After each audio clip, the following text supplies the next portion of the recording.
चलो हम स्टार्ट करते हैं आज की क्लास, ठीक है ना। एक बार बता दीजिए आवाज सही आ रही है क्या? जल्दी से बताइए, फिर मैं स्टार्ट कर रहा हूँ। सभी के पास वही सही आ रही है?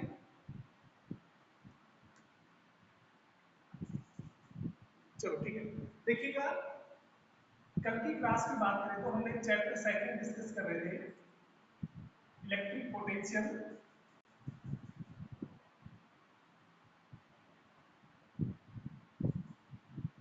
पोटेंशियल एंड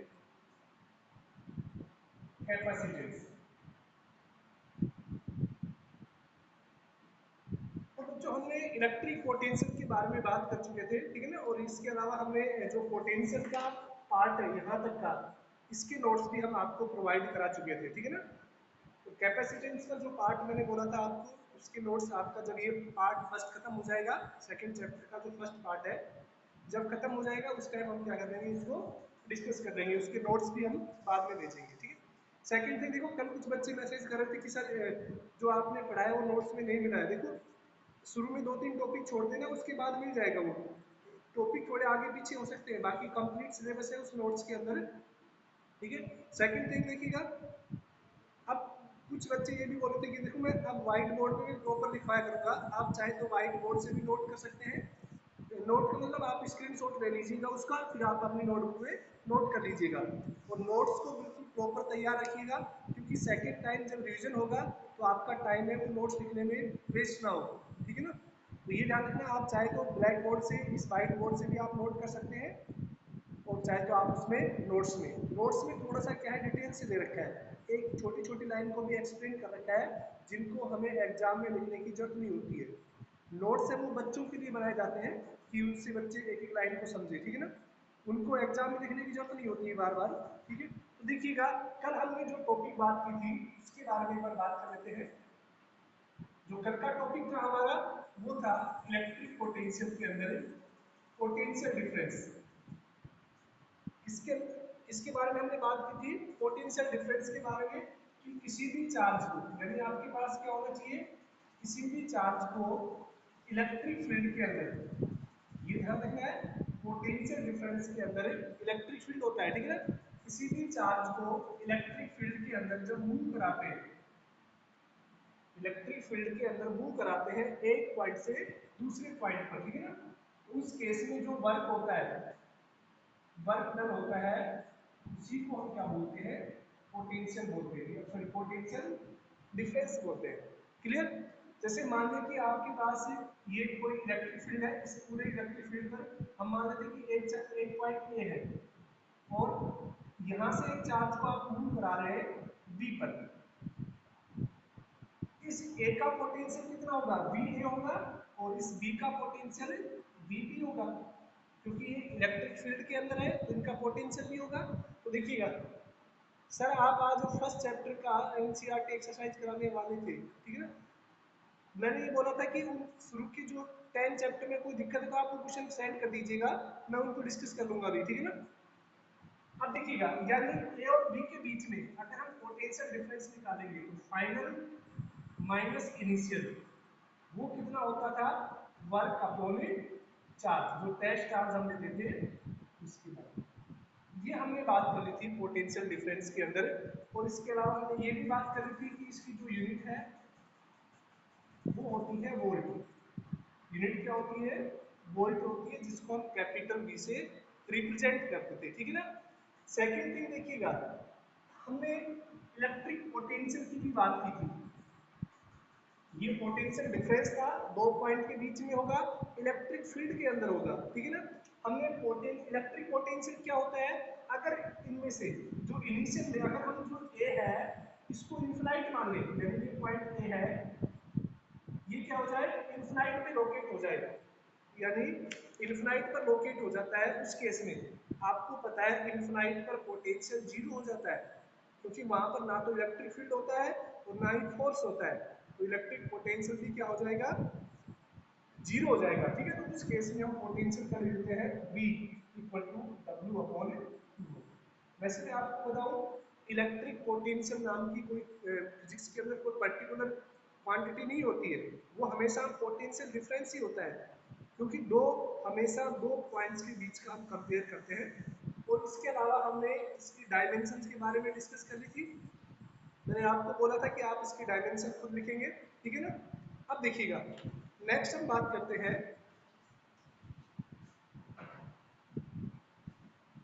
और ये जो डेरिवेशन थी वो काफी इंपॉर्टेंट थी। एक बार मैं उसको वापस से करा देता हूँ, कुछ बच्चे तो नए हैं, कुछ एक दो बच्चे वापस से बोल रहे थे सर उसको एक बार दोबारा से आप करा देना। मैं उसको वापस से करा रहा हूँ, और उसकी चाहे तो आप खुद यहाँ से लिख सकते हैं, ठीक है ना।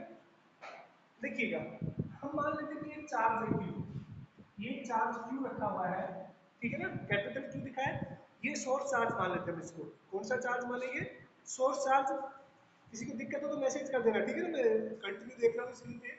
अब देखिएगा, ये मान लेते हैं कि सोर्स चार्ज क्यू है, इसके अराउंड में आपको पता है एक फील्ड होगा, उस फील्ड को हम क्या बोलते हैं? इलेक्ट्रिक फील्ड बोलते हैं। किसी भी चार्ज के अराउंड में एक फील्ड होता है जिसके अंदर किसी दूसरे चार्ज को लाने पर वो फोर्स का एक्सपीरियंस करता है, उसको हम क्या बोलते हैं? इलेक्ट्रिक फील्ड बोलते हैं। अब देखिएगा, मान लीजिए कि आपके पास एक टेस्ट चार्ज है क्यू नोट। टेस्ट चार्ज कौन सा है? क्यू नोट चार्ज है, दिख रहा होगा सभी को स्क्रीन पे। ये क्यू नोट चार्ज इनफाइनाइट पे रखा हुआ है। कहाँ पे रखा हुआ है? ये इनफाइनाइट। क्लियर? यानी इनफाइनाइट पर है, तो इसके इलेक्ट्रिक फील्ड से क्या है? बाहर है। इसके इलेक्ट्रिक फील्ड से क्या है? बाहर है। अब देखिएगा, हम दो पॉइंट कंसीडर करते हैं। मान लो कि एक पॉइंट ये है ए, और इस चार्ज से, इस सोर्स चार्ज से हम आर डिस्टेंस पर, आर डिस्टेंस पर एक पॉइंट पी कंसीडर करते हैं। पी पॉइंट कंसीडर करते हैं जहां पर क्या निकालना है आपको? इलेक्ट्रिक पोटेंशियल निकालना है, ठीक है। यानी जो टॉपिक है आपका वो क्या है? Potential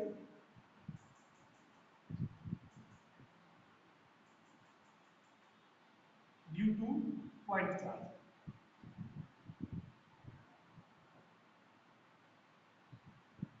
potential due two point charge आपके एग्जाम में सीधा ऐसे आएगा, drive an expression for potential due two point charge, ठीक है ना। अब देखिएगा, ये ध्यान रखना, ये पॉइंट ए है, ये भी इस चार्ज की इलेक्ट्रिक फील्ड के अंदर ही है। केवल ये जो इनफाइनाइट पॉइंट है जहाँ पे ये चार्ज रखा हुआ है, वहां पर क्या है? इसकी इलेक्ट्रिक फील्ड से बाहर की ओर है। जबकि ए है, ये मान लेते हैं कि इस चार्ज से h डिस्टेंस पर है। कितनी डिस्टेंस पर है? h डिस्टेंस पर। क्लियर? अब देखिएगा, जब ये चार्ज, टेस्ट चार्ज इनफाइनाइट पे रखा होता है, इनफाइनाइट पे रखा होता है, तो इसकी वजह से इसके ऊपर कोई फोर्स नहीं लगता, क्योंकि डिस्टेंस क्या हो जाती है? इनफाइनाइट हो जाती है। उस केस में फोर्स कितना हो जाएगा? जीरो हो जाएगा। लेकिन जैसे इस टेस्ट चार्ज को ए पर लाते हैं, यहाँ पर लेके आते हैं टू नोड को, तो ये सोर्स चार्ज है, ये क्या करता है? इसके ऊपर फोर्स लगाना स्टार्ट कर देता है, ठीक है ना। तो हम मानेंगे कि consider a test charge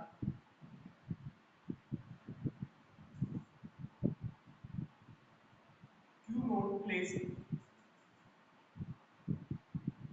at infinite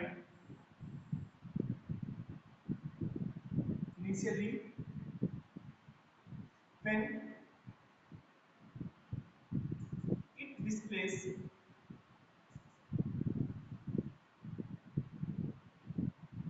placed at point A in electric field,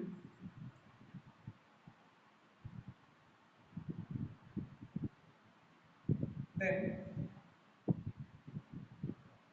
charge Q applied a force Coulomb force। तो देखिएगा, जैसे ही हम इस चार्ज को Q नोट को A पर लाते हैं, तो ये सोर्स चार्ज है, इसके ऊपर एक फोर्स अप्लाई करना स्टार्ट कर देता है। और ये फोर्स है वो किस डायरेक्शन में होगा? इस डायरेक्शन में होगा। फोर्स की डायरेक्शन क्या होगी? रिपल्सिव होगी, उसको दूर भगाने की कोशिश करेगा, ठीक है ना। सो फोर्स एफ कितना हो जाएगा? आपको पता है कि Q Q naught upon x square, ये हो गया आपके पास है फोर्स, ठीक है ना। यानी इन दोनों चार्ज के बीच में डिस्टेंस कितनी है? x है। तो आपको पता है कि गाउस गुलाम लो से दो चार्ज के बीच का जो फोर्स होता है वो कितना होता है k q1 q2 upon r square. तो यहाँ पे r की जगह कितना है x है और q और q नोट की जगह अलग अलग चार्ज है। ठीक है, अब देखिएगा हम क्या करते हैं, इस चार्ज को, इस टेस्ट चार्ज को हम हल्का सा डिस्प्लेस करते हैं पॉइंट बी पर। किस पॉइंट पे डिस्प्लेस करते हैं, बी पर। इस टेस्ट चार्ज जो ए पर रखा हुआ है उसको हम हल्का सा डिस्प्लेस करते हैं बी पर। तो मानते हैं कि ये डिस्टेंस है, ये कितनी है, dx है। स्मॉल डिस्टेंस dx से हम इस टेस्ट चार्ज को डिस्प्लेस करते हैं। ठीक है ना, तो आपको पता है कि स्मॉल वर्क परफॉर्म करना पड़ेगा क्योंकि फोर्स इनटू डिस्प्लेसमेंट क्या हो जाता है, वर्क हो जाता है। क्लियर, तो देखिएगा when test charge displace by a small distance dx from A to B, then small work, work कितना हो जाएगा, स्मॉल वर्क कितना हो जाएगा, F डॉट dx। यानी फोर्स इनटू डिस्प्लेसमेंट वो किसको रिप्रेजेंट करता है, वर्क को रिप्रेजेंट करता है। यानी ये समझ में आ गया होगा आपको, ये जो स्मॉल वर्क है dw, dw यानी हमने इसको केवल इतना सा डिस्प्लेस किया है dx डिस्टेंस पर, स्मॉल डिस्टेंस dx पर क्या किया है, डिस्प्लेस किया है। उस केस में क्या हो गया, ये आपको फोर्स इनटू डिस्प्लेसमेंट, ये आपको क्या करना पड़ेगा, इसको रिजल्टेंट। एक बार इसको नोट कीजिए जल्दी से। ठीक है, मैं देख रहा हूँ इस रिकॉर्डिंग हो रही कि नहीं, चलो ठीक है ना। अब देखिएगा, लेकिन हम तो कहां पर लेके आ रहे हैं इसको, पी पर लेके आना है आपको। ठीक है ना, जो आर डिस्टेंस पर है। इनिशियल केस में हम कहां से चले थे, इन्फिनाइट से चले थे। इनिशियल केस में हम इन्फिनाइट से चले थे और कहां तक आए हम, पी तक लेके आना है आपको। फाइनली कहां तक लेके आना है, पी तक। यानी टोटल वर्क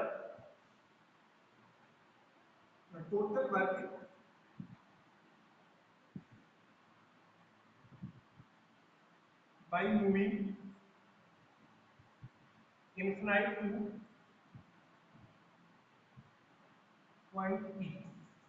ठीक है ना, इनफाइनाइट से पॉइंट पी तक मूव करेंगे तो जो टोटल वर्क है वो कितना हो जाएगा, W इक्वल टू इनफाइनाइट से और कहां तक मूव कर रहे हैं उसको, R डिस्टेंस तक। क्योंकि जो P है वो कितनी डिस्टेंस पर है, R डिस्टेंस पर है। ठीक है, तो यहां से क्या हो गया, F डॉट डी आर। यानी टोटल वर्क निकालेंगे तो हम इंटीग्रेशन कर लेंगे F डॉट डी आर। यहां से देखिएगा W इक्वल टू, बच्चों ये डॉट हटाएंगे तो यहाँ से देखिएगा इनफिनाइट से लेके R, F डी आर कोस 180 डिग्री। देखो यहाँ पे कोस 180 डिग्री क्यों आया, यानी फोर्स, फोर्स यहाँ पे देखिएगा, यहाँ पर जो फोर्स है वो किस डायरेक्शन में लग रहा है, फोर्स की डायरेक्शन किधर है, इस डायरेक्शन में है। और हम डिस्प्लेस किधर कर रहे हैं, इस डायरेक्शन में डिस्प्लेस कर रहे हैं। तो फोर्स और डिस्प्लेसमेंट की डायरेक्शन एक दूसरे के अपोजिट है। तो यहाँ पर थीटा कितना आ जाएगा, 180 डिग्री, डॉट प्रोडक्ट है तो 180 आएगा। तो आपको पता है कोस 180 कितना होता है, -1। यानी यहाँ से हम क्या लिख सकते हैं, जो W है वो हो जाएगा माइनस इनफिनाइट से लेके R F dx।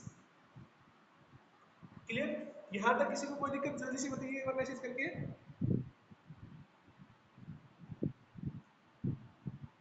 बताइए जल्दी से। हाँ ठीक है ना, कल शायद हमने इलेक्ट्रिक फील्ड से करा दिया था क्या, कल हमने इलेक्ट्रिक फील्ड से कराया था शायद, मुझे ऐसा याद आ रहा है। यहाँ पर ई होता था, याद हो तो आपको, सही है ना शायद, कल शायद ई था यहाँ पर, आपने पढ़ाई भी होगा कल का, मुझे ऐसा लग रहा है। हाँ ठीक है ना, इलेक्ट्रिक फील्ड से कराया था। ठीक, तो कोई दिक्कत नहीं है, आप चाहे तो फोर्स से कर सकते हैं चाहे इलेक्ट्रिक फील्ड से, दोनों ही सही होंगे। ठीक है ना, जब जो आपको इजी लगे, चाहे तो फोर्स से कर लो आप, चाहे इलेक्ट्रिक फील्ड से कर लो। ठीक है ना, दोनों एक ही है। तो यहाँ से देखिएगा, अब हम आते हैं वापस से, तो देखिए W इक्वल टू कितना हो गया, माइनस इनफाइनाइट से लेके R तक। F की वैल्यू में इक्वेशन फर्स्ट से रख लेता हूँ यहाँ पर, इक्वेशन फर्स्ट में जो F की वैल्यू है उसको रख लेता हूँ यहाँ पर, यानी कितना हो गया, K Q Q naught upon x square into dx। Clear, यहाँ तक कोई दिक्कत नहीं होगी। या फिर यहाँ से देखिएगा work equal to minus infinite से लेके R।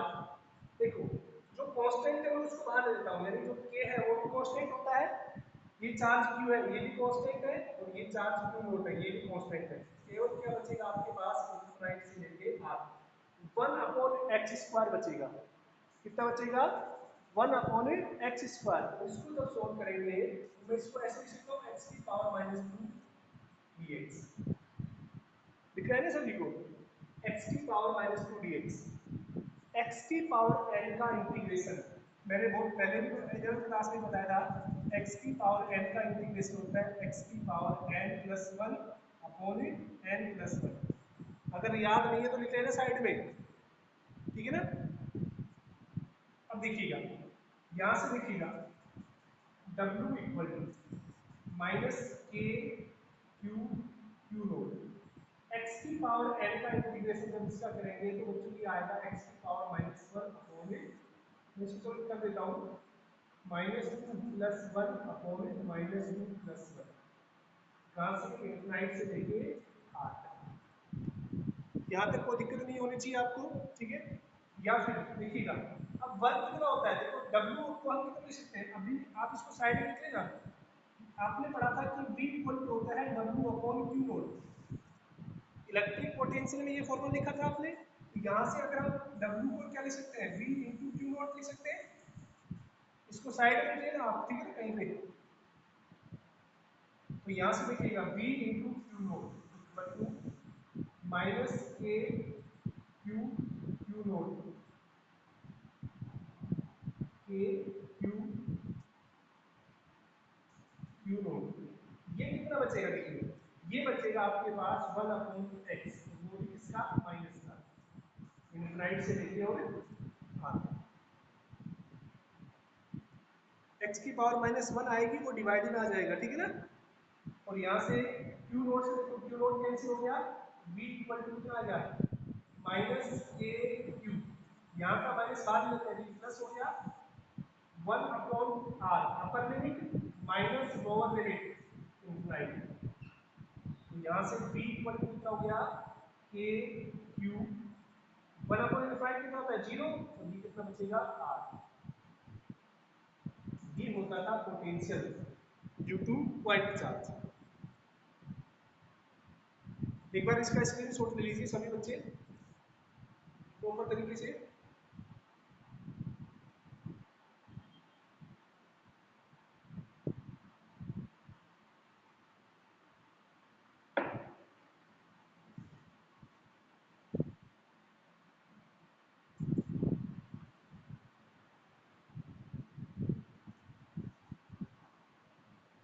हो गया सभी का, कोई दिक्कत,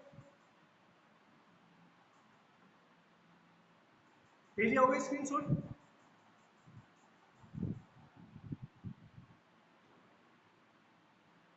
थोड़ा रिप्लाई कर दिया करें, ठीक है जतिन। तो सभी की समझ में आया करें, ठीक है ना। तो ये क्या होता है, potential due two point charge, बहुत इंपॉर्टेंट है, ये थोड़ा ध्यान रखना आपको, ठीक है। ये डेरिवेशन क्या है, काफी इंपॉर्टेंट है, एग्जाम में पूछी गई है, कई बार पूछी गई है। तो देखिएगा, यहाँ पर हम देखते हैं कि जो पोटेंशियल है वो केवल सोर्स चार्ज पर डिपेंड करता है, क्यू पर, यानी इसका वैल्यू बढ़ाएंगे तो पोटेंशियल बढ़ जाएगा। दूसरा, आर पर भी डिपेंड करता है, अगर आर की वैल्यू को कम करेंगे तो पोटेंशियल ज़्यादा हो जाएगा, आर की वैल्यू को बढ़ा देंगे तो पोटेंशियल कम हो जाएगा, ठीक है ना, क्योंकि ये दोनों इनवर्सली प्रोपोर्शनल है। तो आपसे ग्राफ पूछ सकता है यहाँ पर, ठीक है। एक बार स्क्रीनशॉट ले लेना, ठीक है ना, अटेंडेंस का, जतिन अटेंडेंस का भी ले लेना। 18 बच्चे हैं, 18 है तो थोड़ी ज़्यादा जिस मैक्सिमम हो उस टाइम वो ले लिया करें, ठीक है। तो ये सभी को समझ में हो गया होगा। मैं इसको इरेज कर रहा हूँ, ठीक है ना, आपको स्क्रीन शॉट लेना है और ऐसे कैसे, अगर ये इजी लग रहा है आपको इस तरह से नोट कर सकते हैं आप, ठीक है, नोट्स के अलावा यहाँ से नोट कर सकते हैं।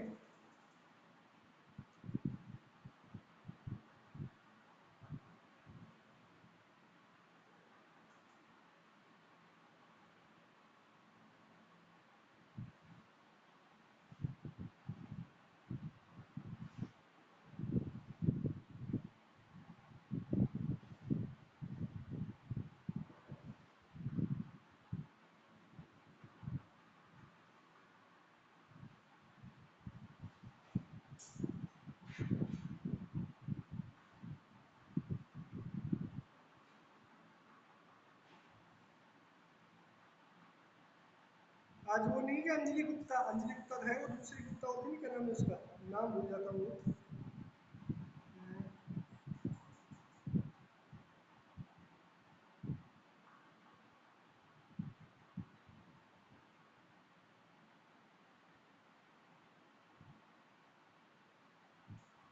हितेश गुंजन, हाँ प्रेजेंट है गुंजन, ठीक है।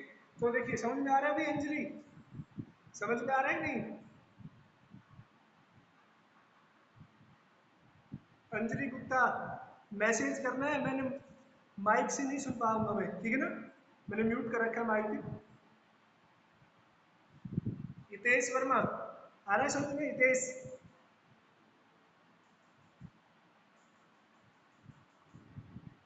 सुन पा रहे हैं हितेश? चलो ठीक है, फर्स्ट चैप्टर पढ़ा हुआ है क्या तुम्हारा हितेश? देखो नेक्स्ट हम बात कर लेते हैं, इसी का टॉपिक है graph between V and R, यानी पोटेंशियल और डिस्टेंस के बीच का जो ग्राफ है वो हम कैसे, इसको आपको एग्जाम इस तरह से दे देगा, एक्सप्रेस द रिलेशन बिटवीन या express the variation of potential with distance R, ठीक है ना। तो देखिएगा वेरिएशन की बात करें, यानी v और r के बीच में जो वेरिएशन है वो किस तरह से होता है, तो आपने देखा कि v इक्वल टू होता है K Q upon R, R square नहीं होता है पोटेंशियल का, ध्यान रखना, इलेक्ट्रिक फील्ड जबकि फोर्स उन दोनों में आर स्क्वायर होता है, ठीक है।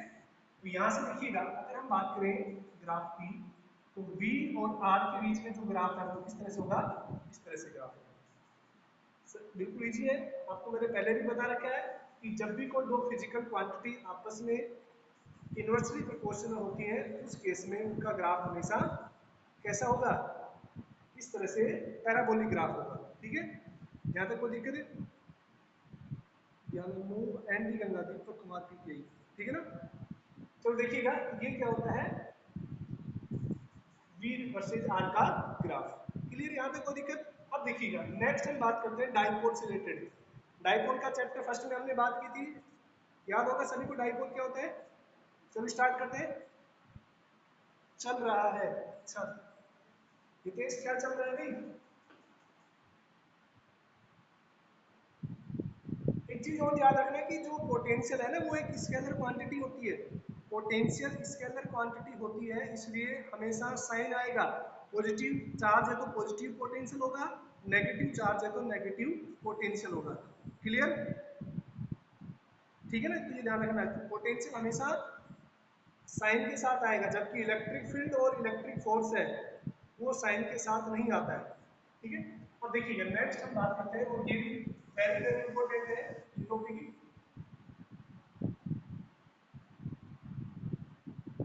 इलेक्ट्रिक पोटेंशियल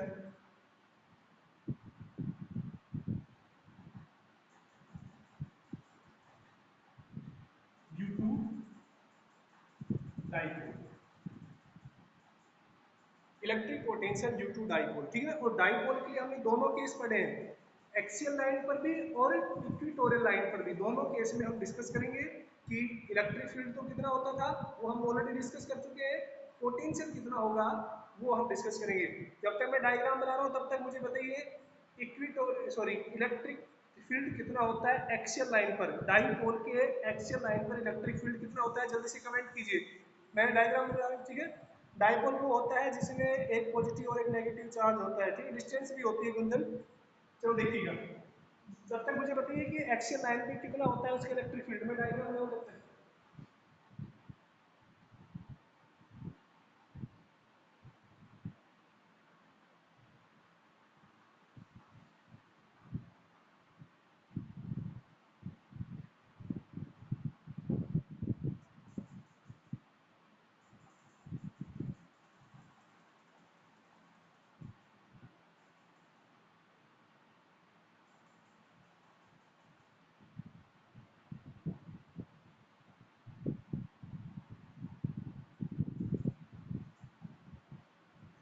के पी अपॉन आर क्यूब, चंचल का सही है भाई, 2 kp अपॉन आर क्यूब। चलो देखिएगा, वापस से आते हैं। अब देखो electric potential due to dipole. अब डाइपोल पे देखिएगा, हम पहले एक्सियल लाइन पे निकालेंगे, फिर इक्वेटोरियल लाइन पर बात करेंगे, ठीक है ना। तो फर्स्ट कौन सा है, एक्सियल लाइन, एक्सियल लाइन इसके एक्सिस के ऊपर, ठीक है ना। सेकंड चीज आपको याद रखनी है, चाहे तो आप पॉजिटिव की डायरेक्शन में ले सकते हैं, चाहे आप नेगेटिव की डायरेक्शन में ले सकते हैं, इससे कोई फर्क नहीं पड़ेगा आपके रिजल्टेंट पे, ठीक है ना। कि जरूरी नहीं कि आप हमेशा नेगेटिव की तरफ ही लें, पॉजिटिव की तरफ भी ले सकते हैं, ऐसा कुछ भी है। हमने मान लिया कि एक डाइपोल है जिसकी लेंथ कितनी है, 2 है, ये पॉजिटिव चार्ज रखा हुआ है Q प्लस का, और ये नेगेटिव चार्ज है माइनस का, क्लियर। तो ये इसका मिड पॉइंट हो गया, वो जहां से ये डिस्टेंस a बचेगी और ये डिस्टेंस भी कितनी हो जाएगी, a हो जाएगी, ठीक है ना। इक्वेशन के पी अपॉन आर स्क्वायर 3/2, ठीक है ना, रिजल्ट इसका। अब देखिएगा, हमने माना कि इसके सेंटर से यहां से एक डिस्टेंस x मान लेते हैं, इस डिस्टेंस x पर एक पॉइंट p है, एक पॉइंट क्या है, p है, जो इसके एक्सियल लाइन पर है, क्लियर। x मान लो, r मान लो, जो भी आप मानना चाहें उससे कोई फर्क नहीं पड़ेगा, ठीक है ना। इक्वेशन r मान लेंगे, कोई दिक्कत नहीं, p मान लो, जो भी आपका मन करे डिस्टेंस को मान सकते हैं आप, ठीक है ना। कि इक्वेशन kp अपॉन r 3/2, ये क्या लिख रहे हो भाई तुम, देखिएगा। अब इस पॉइंट P पर आपको क्या निकालना है, पोटेंशियल निकालना है, ठीक है ना। अब इस पॉइंट P पर पॉजिटिव की वजह से भी पोटेंशियल होगा और नेगेटिव की वजह से, पहले डिस्टेंस निकालते हैं। ये डिस्टेंस कितनी हो जाएगी, आपको शायद मुझे बताने की जरूरत नहीं है, आपको r माइनस a हो जाएगी, क्योंकि देखो यहाँ से यहाँ तक r है, ये a डिस्टेंस कम कर दिया हमने, नेगेटिव से डिस्टेंस कितनी हो जाएगी, r माइनस a, और पॉजिटिव से डिस्टेंस कितनी हो जाएगी, r प्लस a। ये तो डिस्टेंस का कॉन्सेप्ट है कि कब एक पॉजिटिव से r माइनस ए होगी और एक पॉजिटिव से r प्लस ए होगी, ठीक है ना। सॉरी, नेगेटिव से r माइनस ए और पॉजिटिव से r प्लस ए। अब देखिएगा, यहां से ये डायपोल ये है, आपका कभी कंफ्यूज हो गए, इसको लाल कर देता हूं,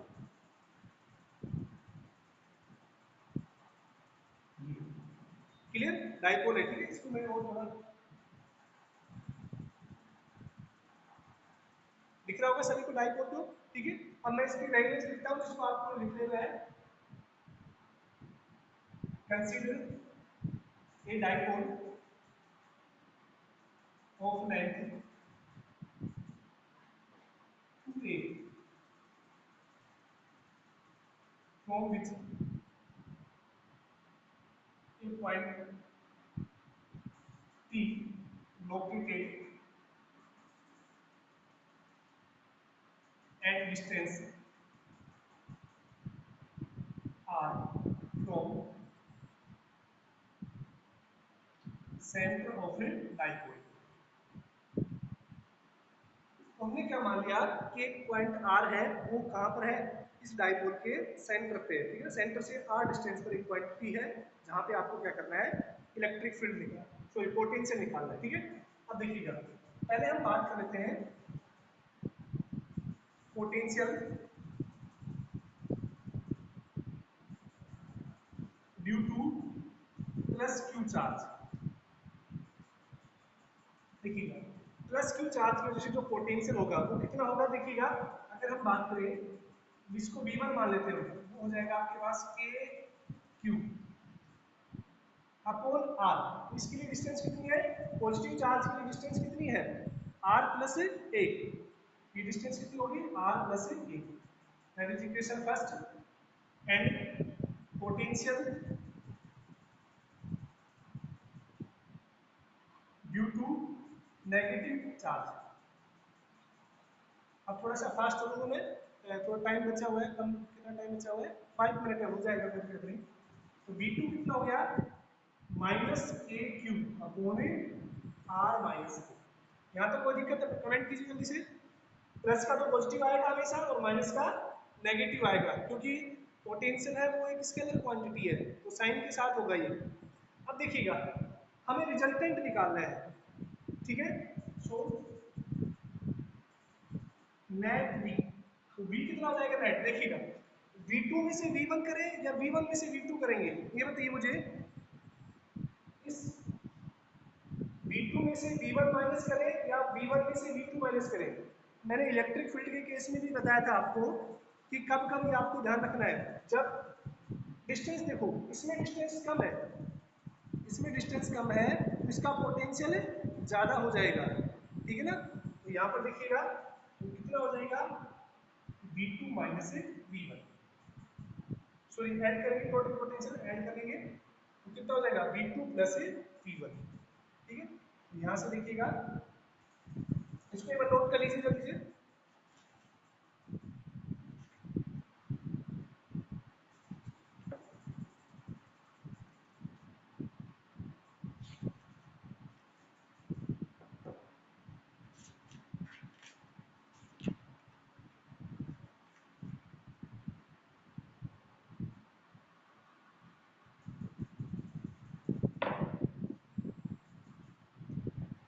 यहाँ पर वैल्यू रख लेते हैं सीधी, तो V इक्वल टू कितना होगा देखिएगा minus A Q upon R minus A plus A Q upon R plus, clear. अब देखिएगा यानी इसको एलसीएम लिखना चाहे तो देखिएगा इसका एलसीएम कितना हो जाएगा, इसका एलसीएम देखिएगा R minus A R plus A, ये एलसीएम हो गया। यानी यहाँ पर देखिएगा चलो एक स्टेप बढ़ा देता हूँ इसको, तो v देखिएगा v अगर हम इसको k2 को कॉमन ले लेते हैं, k2 को कॉमन ले लेते हैं तो 1 upon R minus A plus 1 upon R plus, ये माइनस का आएगा, ठीक है ना। इसको चाहे पीछे लिख लो उससे कोई फर्क नहीं पड़ेगा, ठीक है। या तो v equal to K Q, LCM ले लीजिए आप आर माइनस ए और आर प्लस, ये आपने एलसीएम ले लिया, यहाँ पे कितना बचेगा देखिएगा minus R plus A plus R minus A, ये बेसिक मैथमेटिक्स है, किसी को दिक्कत नहीं होनी चाहिए यहाँ पर, ठीक है ना। कोई दिक्कत है यहाँ पर भी, आर प्लस ए तो क्या हो जाएगा ऊपर आर माइनस ए और यहाँ माइनस प्लस है तो यहाँ पे क्या जाएगा आर माइनस ए, ये माइनस इसकी वजह से हो गया मल्टीप्लाई। अब इसको सोल्व कर लेते हैं, v equal to K Q minus R minus A plus R minus A upon ये आइडेंटिटी बन गई a माइनस बी और a प्लस बी, कितना हो गया a square minus B square, तो R square minus A square, ये R से आर कैंसिल हो गया, ठीक है। मैं इसको साइड में लिखता हूँ इधर,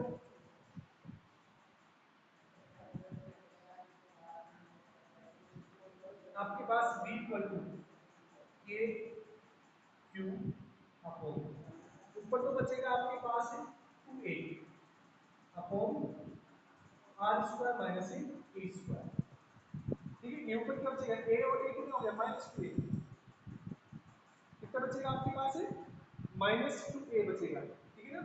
या v इक्वल टू कितना हो जाएगा आपके पास है, इसको देखो k और माइनस ये कितना हो जाएगा यहाँ पर ये देखिएगा, इसको बोल सकते हैं p,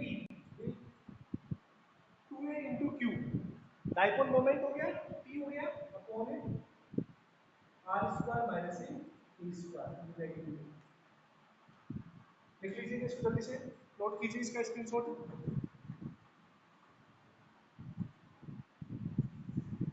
ये बोल रहे सर V2 माइनस V1 क्यों हुआ, V2 माइनस V1 होता है ना, ऐसा कोई फिक्स नहीं है धीरज, ये किसने बोला कि V1 minus V2 minus V1 होगा, भी टोटल निकाल रहे हैं ना, ऐड करेंगे हम, टोटल निकालेंगे तो क्या करेंगे ऐड ही तो करेंगे।